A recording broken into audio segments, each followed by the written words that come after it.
Here it is, folks, the last mini lecture in Human Physiology 001. Give yourself a big round of applause. I'm clapping. I'm very happy. 43 more slides to go and you are done the course. Mind you, these are going to be 43 rather difficult slides because nephron physiology is rather complex. So I'm going to try and distill it into something that's relatively simple and straightforward. Again, reminder, go to the Canvas page. There's a nice reading on this. So hopefully between this lecture, those readings, and your textbooks, you might get a basic understanding of the physiology of the nephron. And if you do, I'm quite happy. Renal physiology by the nephron is three things: glomerular filtration, the reabsorption by the tubules of the nephron, and also it includes the secretion of materials by the tubules of the nephron.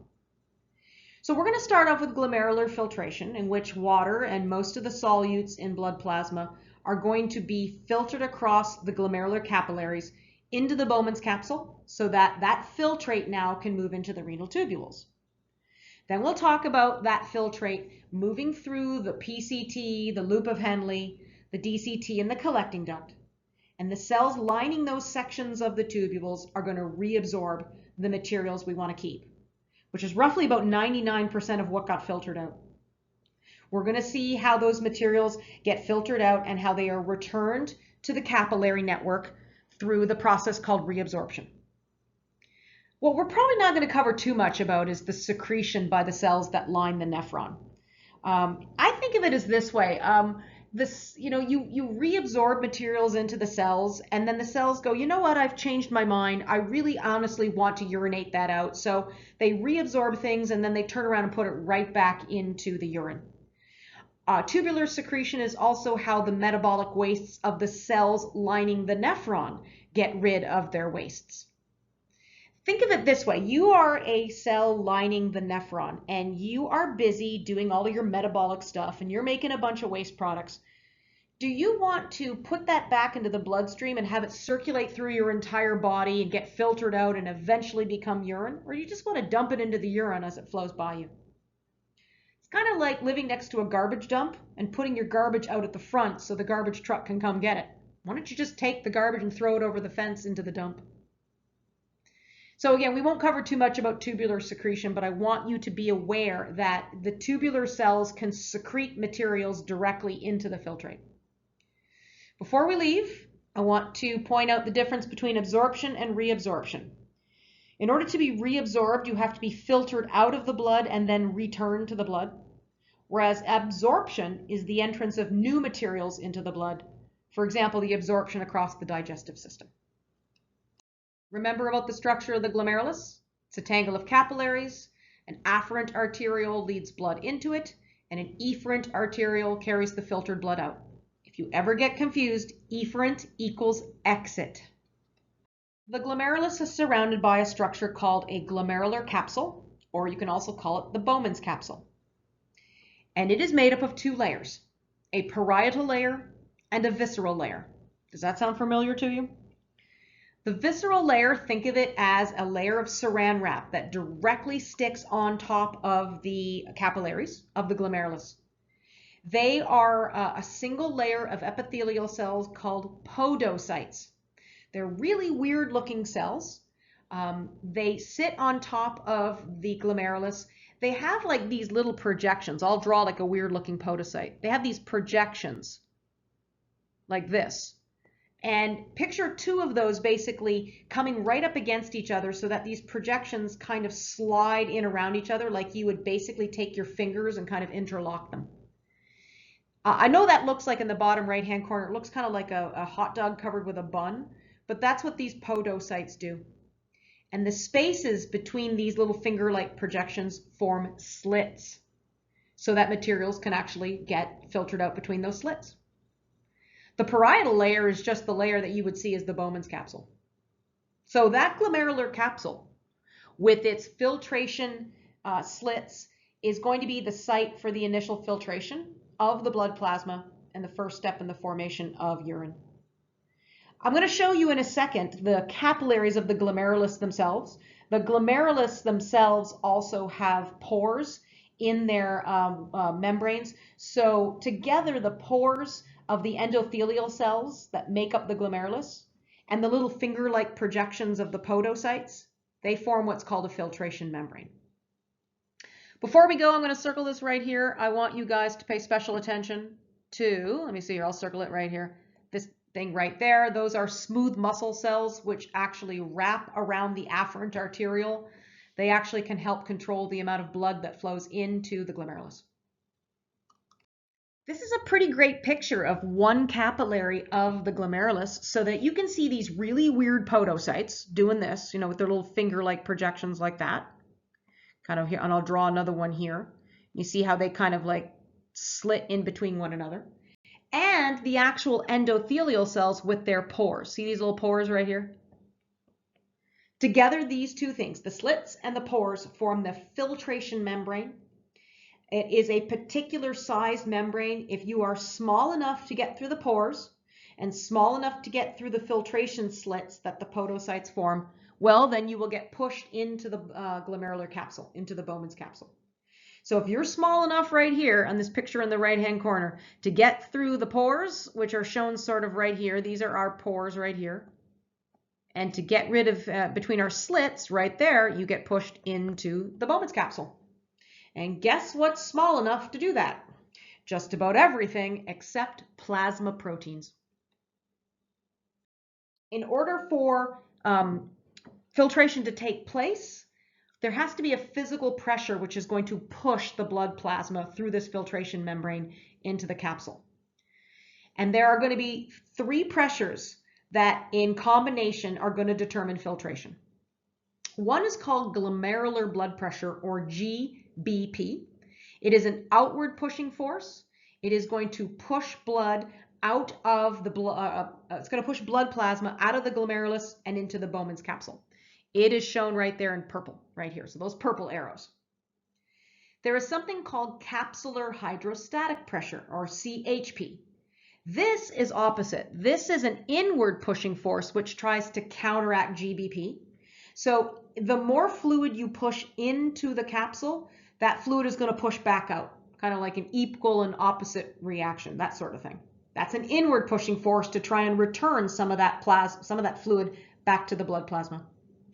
There is another inward force, which is called the blood colloid osmotic pressure, and that's this one here in beige, right there. That's another inward force. That's caused by the osmotic pressure of the blood in the glomerulus. So we have we've got ourselves a outward pushing physical blood pressure force pushing the blood plasma out.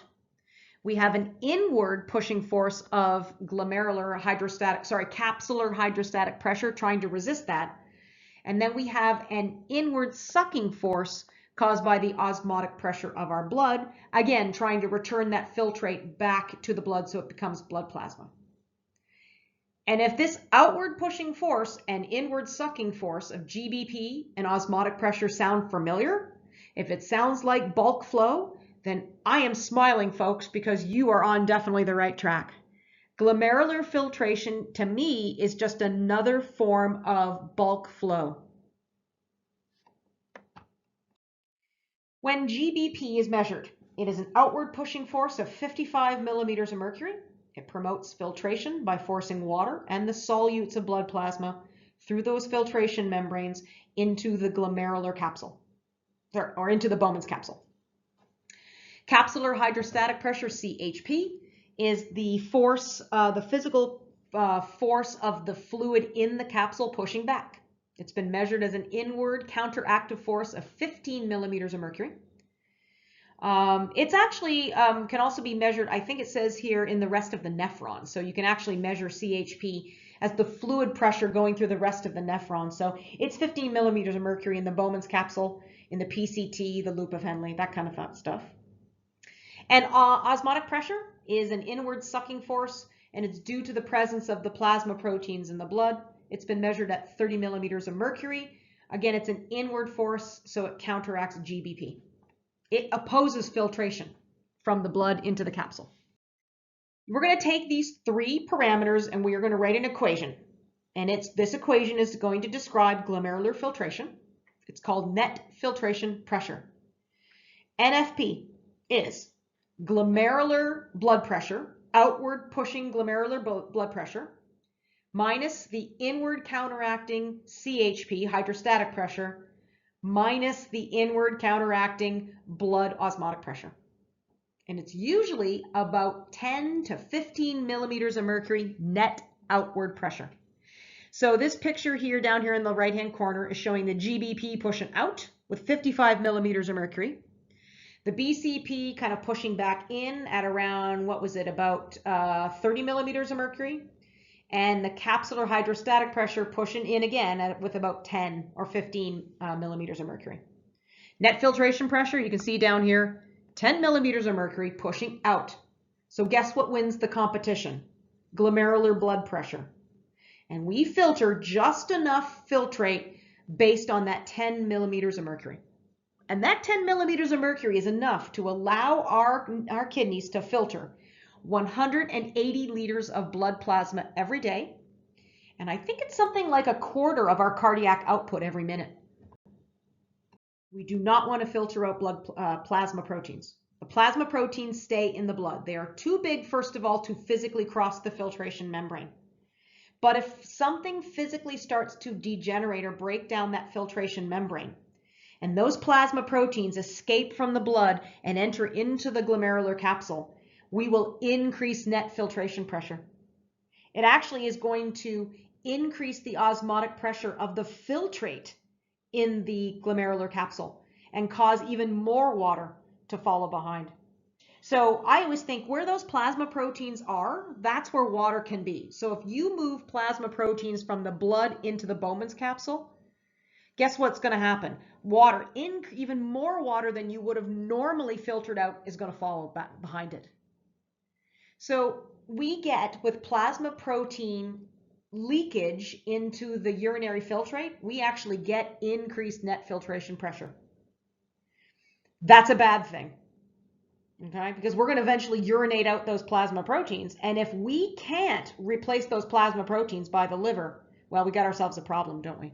So lucky for us, these plasma proteins are far too large to cross the filtration membrane of the podocytes and the pores in the endothelial cells.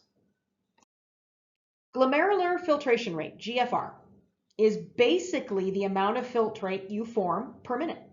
It's 125 milliliters a minute, and it is affected dramatically by net filtration pressure. The idea is if you increase net filtration pressure, you will increase the filtration rate. So I always think of it this way. If you increase net filtration pressure, you will increase glomerular filtration rate. Now, these factors of net filtration pressure and GFR can be adjusted by regulating the amount of blood that flows in and out of the glomerulus. You can also regulate it by changing the amount of glomerular capillaries that are open for filtration. And three mechanisms we're going to look at right now are going to be really vital to controlling net filtration pressure and GFR. One is built into the kidneys themselves. It's an intrinsic mechanism called renal autoregulation. And the other two are extrinsic mechanisms, which should be triggering a little bell in your head, meaning the neural regulation and hormonal regulation of our nervous system and endocrine system. Renal autoregulation is an intrinsic built-in mechanism that the kidneys have. The kidneys have this so that they can keep renal blood flow, NFR, and net filtration pressure and GFR reasonably constant. Renal autoregulation basically produces that little plateau in the graph. Without it, even a small change in renal blood pressure would cause a significant change in net filtration pressure and a significant change in GFR. How does the kidney auto-regulate itself? It does it through the myogenic mechanism and tubuloglomerular feedback. Don't panic, we've done myogenic mechanism quite a lot. And tubuloglomerular feedback sounds scary, but it's not that bad. The myogenic mechanism of renal autoregulation simply relies upon the fact that if you increase blood volume and blood pressure coming into the glomerulus, you can increase glomerular filtration rate. Now, you don't want that. You don't want to blast high velocity, high pressure, high volume blood through the glomerulus. you'll shred the glomerulus. It's a very delicate structure. Luckily for us, we have a way of sensing this increased blood flow and pressure. As the increased blood volume with increased blood pressure flows through the afferent arteriole into the glomerulus, it stretches the walls of the afferent arteriole, and that is going to trigger its vasoconstriction. And that is something we have done since cardiovascular. Remember we talked about how arterioles can stretch out, and once they get to a certain point, they will contract themselves back in. Myogenic mechanism of renal autoregulation leads to vasoconstriction. The narrowing of the arterioles decreases the blood flow into the glomerulus, and it's going to reduce the glomerular filtration rate.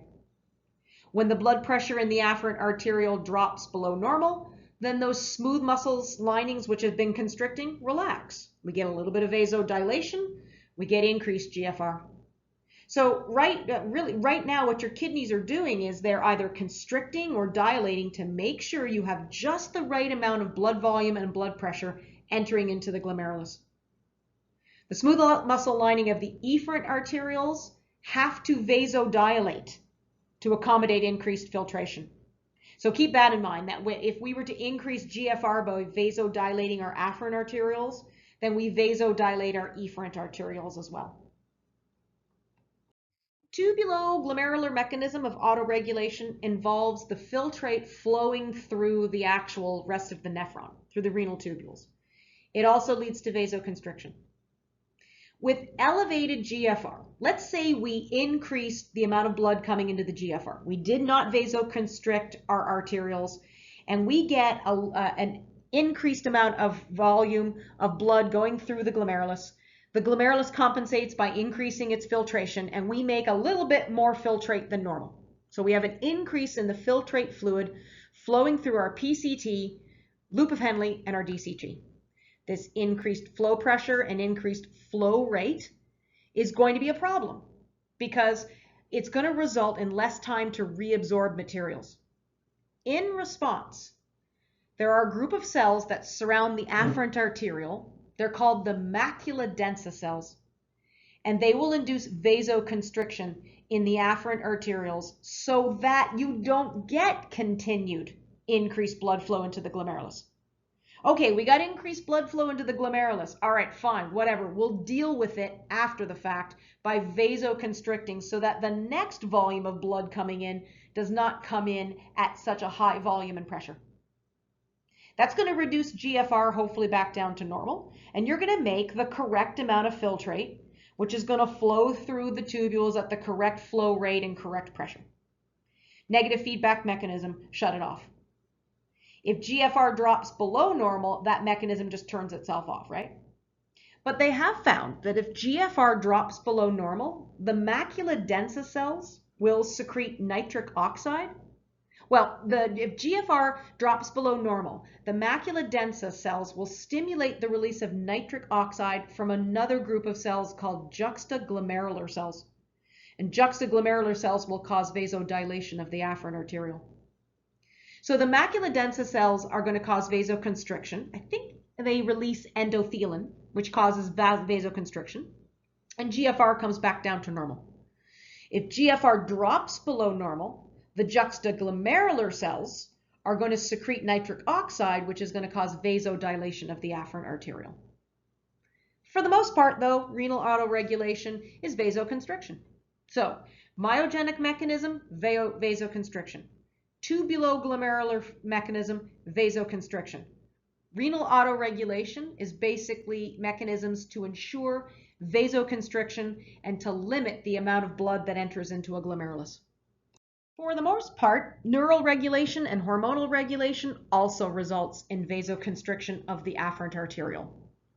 Our kidneys are innervated by the sympathetic nervous system. They're innervated by the parasympathetic nervous system. For neural regulation, the sympathetic nervous system is going to release norepinephrine. Sympathetic postganglionic neurons will release their norepinephrine. Norepinephrine causes vasoconstriction of the smooth muscle found in the afferent arteriole. Now, lucky for us, when the sympathetic nervous system is off, the amount of norepinephrine in our system is pretty low. It's probably just enough to maintain a little bit of vascular tone in the afferent arteriole. So we have enough norepinephrine being released, so we get a teeny tiny bit of vasoconstriction.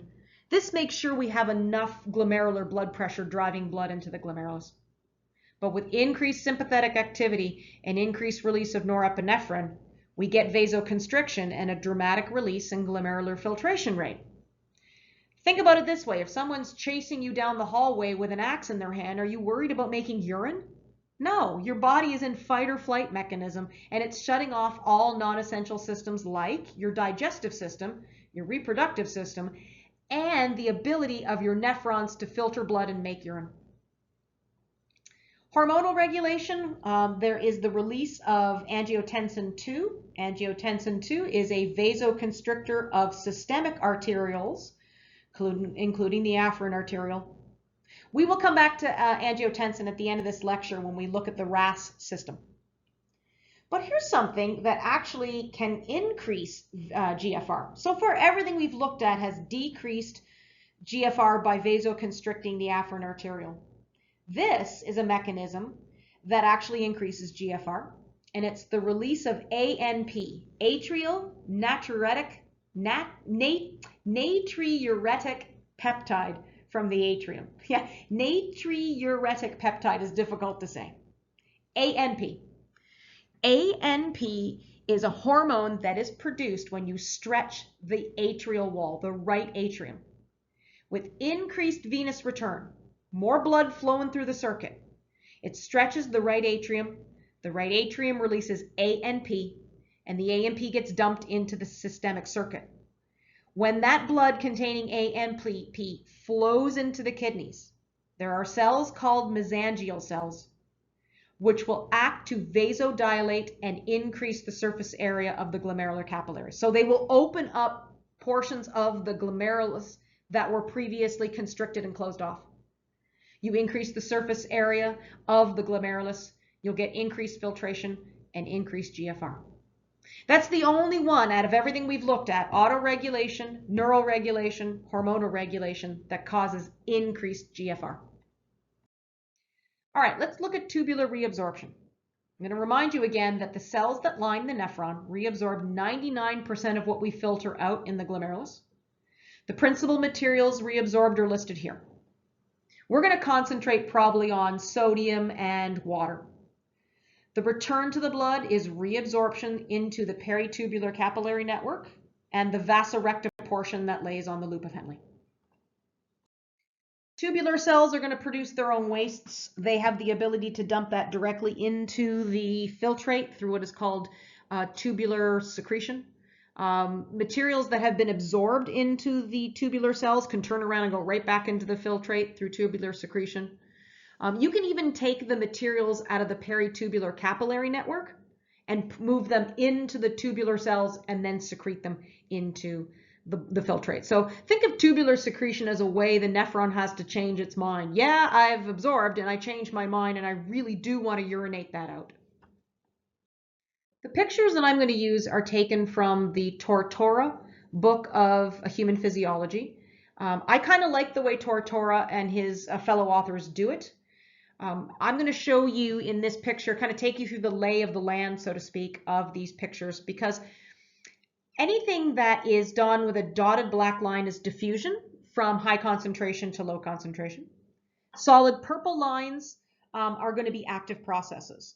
So in this case, we see the dotted black line of sodium diffusing from high concentration to low concentration. You can see that this dotted black line is located between two tubule cells. This route of diffusion is called paracellular reabsorption.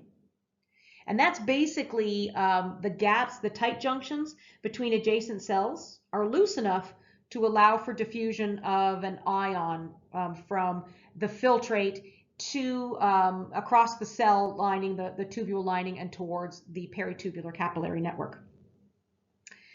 In transcellular reabsorption, we got to actually go across the cell, and that's generally going to be active transport mechanisms. If you see these lines right here, these little crisscrossy lines, this is an ATPase pump. It is a sodium potassium ATPase. To keep things nice and clear, they're not going to put the potassium in. But honestly, that's what it is. It's a sodium potassium ATPase. And if you see the solid purple lines here, this is going to be secondary active transport. So dashed black lines are going to be diffusion passive transport from high to low concentration. They are going to use the paracellular route, but you can see some of these use transcellular. Solid purple lines, the crisscross lines are going to be the pumps, but a solid purple line leading in like that is going to be secondary active transport. I want you to realize something that's really important. Your goal for reabsorbing materials, either passively or actively, from the filtrate is this area right here. It is the interstitial space between the cells of the tubule and the endothelial cells of the capillary. That's where everything you want to reabsorb goes, either actively or passively. Once you get it into that purple box, everything you get there will passively diffuse across the endothelial lining into the blood. So that's your goal. Get it into the interstitial space, and then you don't have to worry about it. It will diffuse into the blood. But how you get it into that interstitial space will either be diffusion or some kind of active process. We're going to start with reabsorption in the first half of the proximal convoluted tubule. Intracellular sodium levels, in other words, the levels of sodium inside the cells lining the PCT, are quite low. So I'm going to write here low sodium concentration. This is because there are pumps to pump the sodium once it gets into the cell into the interstitial space so that it can diffuse into the blood. So you have this actively pumping current of sodium from inside the cell to the interstitial space. The interstitial fluid is going to have higher sodium concentration. The filtrate is going to have higher sodium concentration. So you have created a concentration gradient of high sodium in the filtrate, lower sodium in the cells, higher sodium in the interstitial fluid, and then low sodium basically in the blood. So we'll put that in there as well. So high, low, high, low. This is actually a really important gradient system because this will allow you now to take materials out of the filtrate through secondary active transport. This little light blue thing right here is a symporter that 2 sodium ions can diffuse through down their concentration gradients, and when they do, they can pick up things like a glucose molecule, amino acids, lactic acid, water-soluble vitamins, and other nutrients. That is how those materials get reabsorbed. Those things get reabsorbed in the first half of the PCT based on secondary active transporter using sodium-driven symporters. There are actually sodium-driven antiporters in the first half of the PCT. Those are these little brown ones shown right here. And you can see that for every sodium ion that diffuses down its concentration gradient into the tubule cell, a proton is moved the other way against its concentration gradient. Where do the protons come from? They come from the metabolic production of carbon dioxide. Remember, the cells lining the PCT are living cells. They produce carbon dioxide. That carbon dioxide is going to combine with water to produce carbonic acid. That carbonic acid is going to dissociate into protons, which are going to get moved through secondary active transport into the filtrate, and bicarbonate ions. The bicarbonate ions just diffuse directly into the bloodstream. They go from the cell to the interstitial fluid to the bloodstream. Why? We want bicarbonate ions. They're great at buffering the pH of our blood. For every proton that we secrete into the tubular fluid through this antiporter, 1 bicarbonate ion eventually returns to the blood through diffusion mechanisms.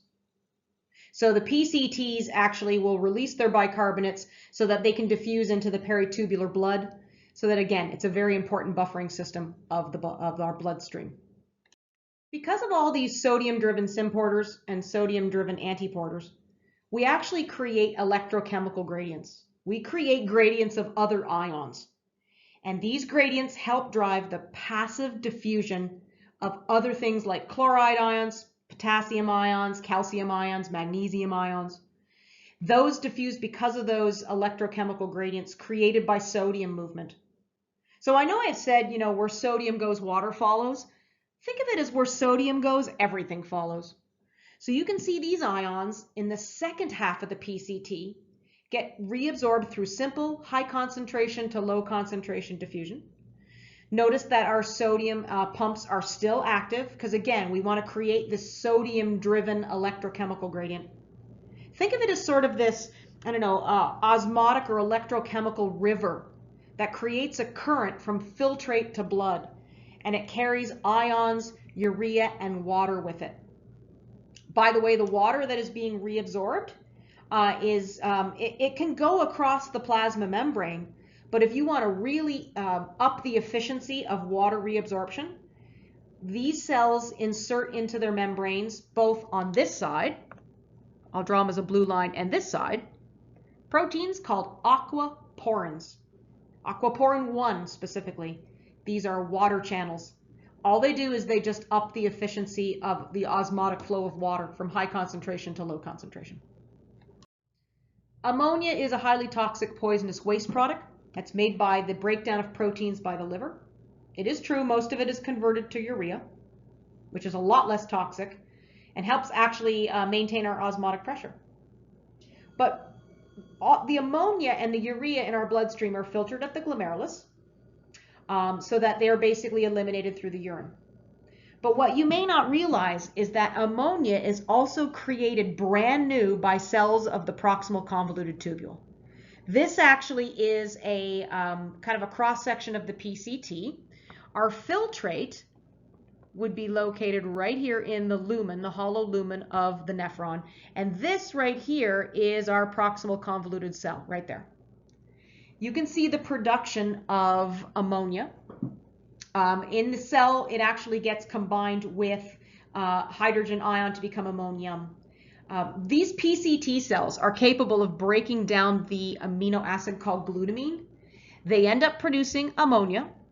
The ammonia is combined with a proton to become ammonium, and a sodium-driven antiporter will move the ammonium into the urine and pick up a sodium ion. That sodium ion, when it comes in, is immediately pumped back out. So again, we have this sodium gradient that is designed to get rid of this ammonia that the proximal convoluted tubule is making just normally. The filtrate, when it moves into the loop of Henle, is down about maybe 65% of the water. The PCT reabsorbs about 65% of our water. So that really what's coming into the loop of Henle is quite different from blood plasma. Since a lot of nutrients were also absorbed in the proximal convoluted tubule, the osmotic pressure or the osmolarity of the fluid in the loop of Henle is pretty close to that of blood. What this is going to do is this is going to set the stage for independent regulation of volume and osmolarity of our body fluids. So we're in the loop of Henle. Notice our cells are green. There's our friend, the sodium potassium ATPase pump, right there. This is creating, again, a sodium gradient. So we're going to have high sodium in the filtrate. We're going to have lower sodium in the tubule cell, and then we're going to have, again, higher sodium in the interstitial space. We're going to bring in our symporters again. These symporters are going to carry in 2 chloride ions with them and a potassium. The potassium is going to go right back to where it came from. The chloride is going to diffuse straight on out of the cell and eventually into the blood. And the sodium that you have diffused in is going to get pumped right back out to create this sodium gradient. Now, this sodium reabsorption, sodium chloride reabsorption, also sets up the passive diffusion of other ions so you can reabsorb potassium chloride, calcium chloride, and magnesium chloride. What you end up with is the reabsorption of salts. I'm going to point out to you why this happens. It happens because we reabsorb so much chloride. You notice we're reabsorbing 2 chlorides for every sodium. The interstitial fluid actually in the loop of Henle can become negatively charged. And that negative charge absorbs all those positive ions like sodium, potassium, calcium, and magnesium. Now what you are looking at right here is the ascending limb of the loop of Henle. The ascending limb. All of this happens when the filtrate goes back up the loop of Henle to the distal convoluted tubule. So the reabsorption of salt takes place in the ascending limb of the loop of Henle. But don't you have to go through the descending limb first? Yeah, you do. As the filtrate comes out of the PCT, goes down the descending limb of the loop of Henle, you cannot reabsorb salt. But I can tell you, you can reabsorb water. The descending limb is very permeable to water reabsorption. And we're going to see it is because of the salt reabsorption in the ascending limb and the increased osmotic pressure of the interstitial fluid. That's going to cause the filtrate coming down the limb to lose water through reabsorption. So the descending limb permeable to water, the ascending limb impermeable to water. If you want to remember it, I always think of this phrase, the bartender watered down my drink. Descending limb water, ascending limb salt. Please do not be afraid of these numbers, okay? Ignore them if you want to. What they are is they are denoting the osmolarity of the interstitial fluid or the osmotic pressure. The higher the number, the higher the osmotic pressure. So your filtrate, you are going to come down the descending limb, you're going to turn around, you're going to go back up. Now, what happens when you go up the ascending limb? You start to actively reabsorb salt. And that salt, sodium chloride, calcium chloride, potassium chloride, that moves into the interstitial fluid first before it moves into the capillaries. So let's forget about the movement into the capillaries. Notice there's no capillaries here. When those salts move into the interstitial fluid, they temporarily increase the osmotic pressure of that fluid. And if that osmotic pressure fluid increases, it is going to suck water out of the descending limb. Look, that 1,800, that's basically the salt concentration of the interstitial fluid before it moves into the blood. So for a microscopic second, the osmotic pressure has been jacked up to 1,000 millimoles. That's going to suck water out of the descending limb. As it continues to move up the ascending limb, we pump a little less salt, but still, we're moving some of that salt into the interstitial fluid, and that's going to cause water to get sucked out of the descending limb. Why? The ascending and descending limb are right next to each other. You will also notice that the ascending limb is right next to the collecting duct. So notice how the increase in osmotic pressure between the descending limb and the collecting duct also causes the reclaiming of water from the collecting duct. Now, that's only going to happen, though, if you put in aquaporin proteins and you're going to need hormones. So stick a pin in that. We'll come back to that. This is called the countercurrent mechanism. And the simplest way I can put it is, the more salt you reclaim from the ascending limb, the more it will suck water out of the descending limb. I know this picture is a little fuzzy, but it actually does explain the countercurrent multiplier of the loop of Henle pretty well. Again, the more salt you can actively reabsorb from the ascending limb, the more water you can passively reabsorb from the descending limb. And the same is true, the more salt you can reclaim from the ascending limb, the more water you can reclaim from the collecting duct, if the appropriate hormones are being made. The reabsorption of salts and water continues in the distal convoluted tubule. And it uses the same basic mechanism that we've seen so far. It starts off with sodium-potassium ATPase pumps, creating sodium gradients, so that you have high sodium in the filtrate, you've got lower sodium in the cell, and you've got higher sodium in the interstitial space. Now, up until this point, you haven't seen the potassium ions, but they've always been there. But we're bringing back and we're showing the potassium ions because they're sort of a swap for our sodium ions for potassium ions. In the distal convoluted tubule, we actually have the diffusion of sodium through leak channels. These things right here are leak channels. So there are no more symporters, none of that. This is passive diffusion of sodium ions out of the filtrate, down its concentration gradient, into the cells lining the distal convoluted tubule. The minute they get into the cell, they're pumped into the interstitial space, they diffuse into the blood. But now we see for every sodium that diffuses in, a potassium ion diffuses in the opposite direction. And it can either diffuse through these potassium leak channels into the filtrate, or they can actually move through these leak channels and go back into the interstitial fluid and then just turn around and get pumped right back into the cell and diffuse back out. By the way, the diffusion of these potassium ions into the filtrate through these leak channels, this is known as potassium secretion.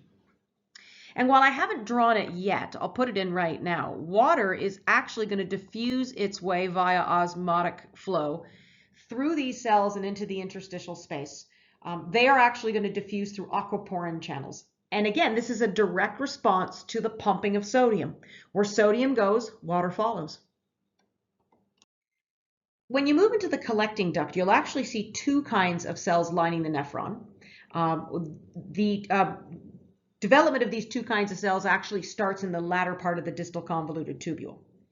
So as you get to the last part of the distal convoluted tubule and you move your way into the collecting duct, you will see principal cells and intercalated cells.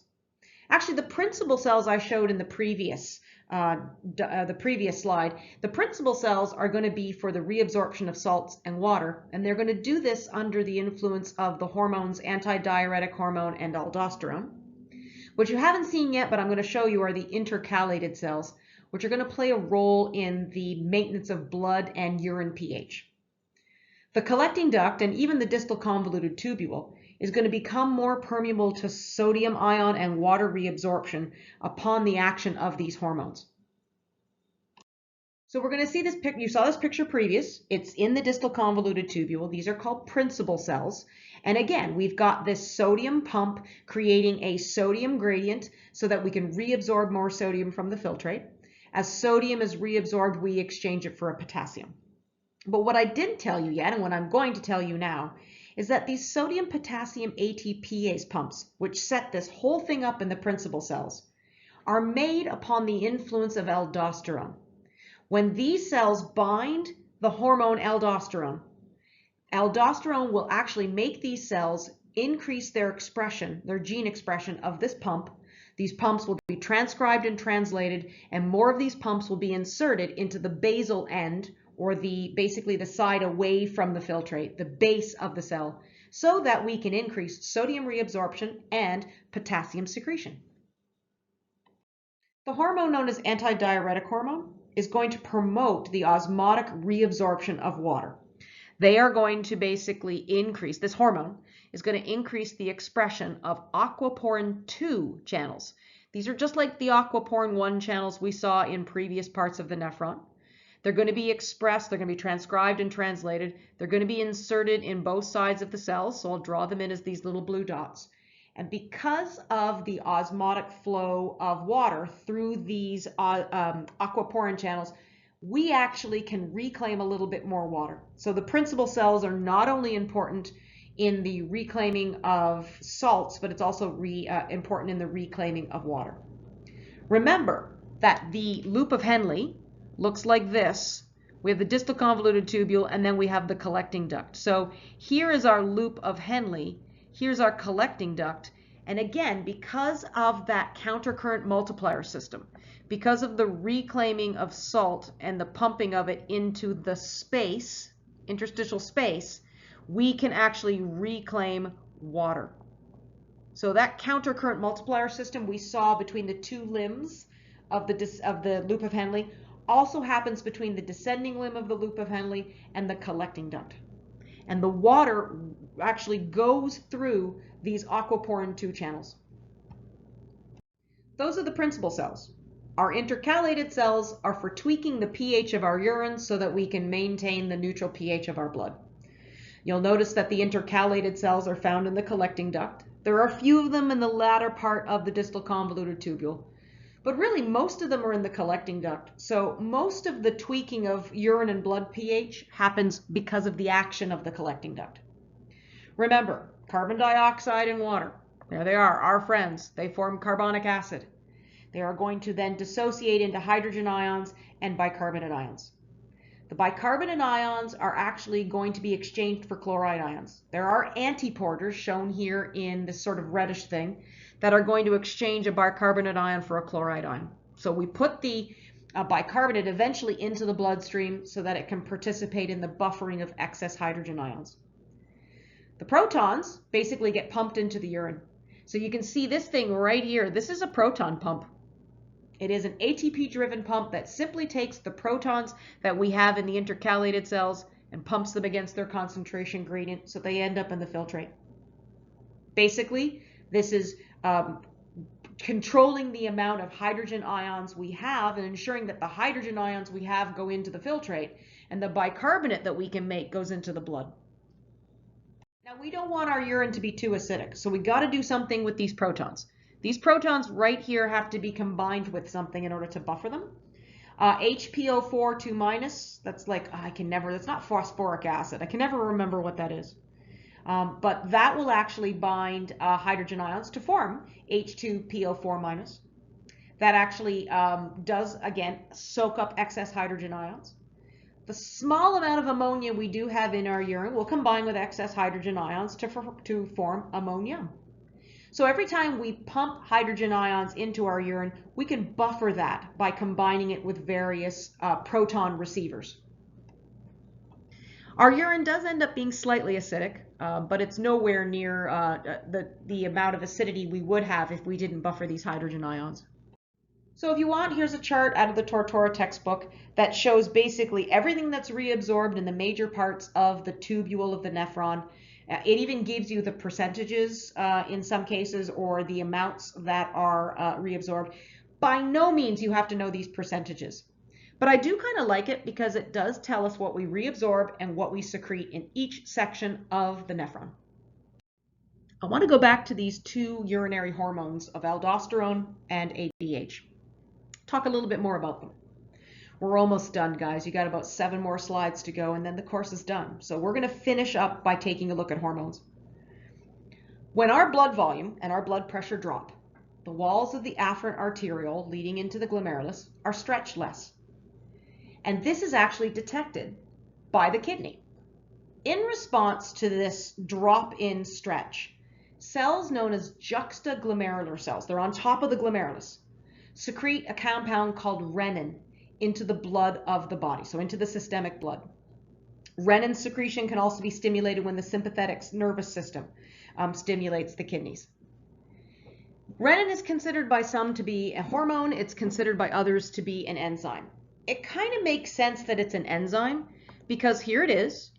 And what it does when we secrete it into our bloodstream is it converts a plasma protein called angiotensinogen into an active enzyme called angiotensin 1, or into an active protein called angiotensin 1. To be honest with you, angiotensin 1 really doesn't do much. It is the precursor for a protein called angiotensin 2. So angiotensin 1 is kind of useless, but we want to convert it into angiotensin 2. That is done by an enzyme called ACE, angiotensin converting enzyme. Its job is to convert angiotensin 1 into angiotensin 2. Endothelial cells make ACE, and the lung is a fantastic source of ACE because there are like 1 billion capillaries in the lung themselves. So the lung is a great source of ACE due to its density of capillaries. So angiotensin 1 is going to become angiotensin 2. Now we've got something because angiotensin 2 is a vasoconstrictor. This slide outlines exactly what angiotensin 2 does. It is going to decrease glomerular filtration rate. It is actually going to cause vasoconstriction of the afferent arterioles leading into the glomerulus.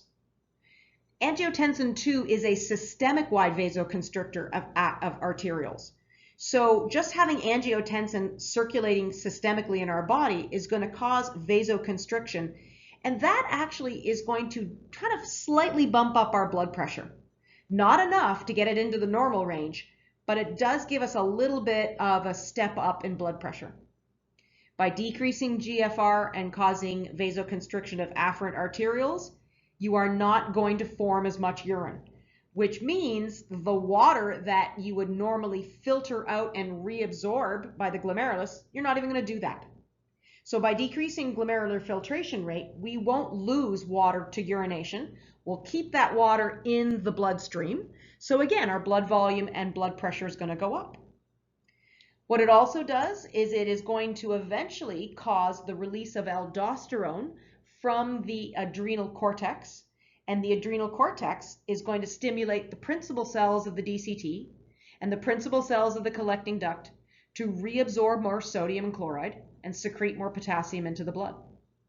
It actually does this by stimulating, aldosterone stimulates the production of more of those sodium potassium ATPases.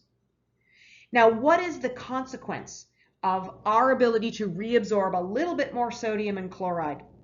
Well, the blood that comes out of our kidneys, I think of being a little saltier than normal. In other words, the blood coming out of our kidneys now has a slightly higher osmotic pressure than it normally would have. And as that blood with a higher osmotic pressure circulates through the body, it is going to attract water from other tissues. So other tissues are going to lose a little bit of their water and put it back into the bloodstream. Blood volume is going to go up and blood pressure is going to go up. So angiotensin eventually leads to the secretion of aldosterone. Aldosterone is going to lead to eventually a large increase in blood pressure, hopefully back up to normal. This picture summarizes what's called the renin-angiotensin-aldosterone system or pathway.